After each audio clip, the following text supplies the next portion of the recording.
Sa kauna-unahang pagkakataon ay formal ng hinamon ng kampo ng 2 Division Undisputed Champion na Oya Inoue, ang ating 3 Division Champion John Riel Casimero. Naayon pa dito sa tumatayong Japanese manager ng nasabing hapon ay tatanggapin nito ang lahat ng mga kilalang elite fighters sa lower division para labanan ng kanilang alagang si Inoue.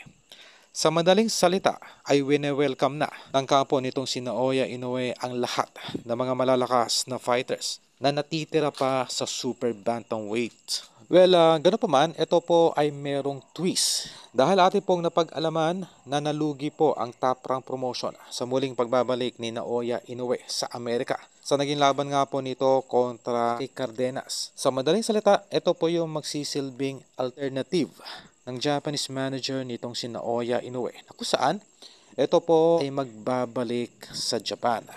Sa madaling salita ay babalik ito sa dating routine na kung saan ay lalabanan nito ang lahat ng mga natitira pang fighters sa super bantamweight. Well, ito yung magiging kumbaga option na lamang nitong si Naoya Inoue para ito ay manatili bilang isang superstar. Dahil hindi nga po ito pumatok sa American boxing na kung saan ito po ay nakatanggap ng mga samut-saring kritisismo. Madaling salita, ito po yung magsisilbing option na lamang nitong si Naoya Inoue sa halip na ito ay umakyat ng featherweight. Ito ay mananatili na lamang sa super bantamweight division. At no choice, itong kampo ni Naoya Inoue dahil si Cuadro Alas na lamang ang isa sa mga elite fighters na natitira pa sa nasabing division.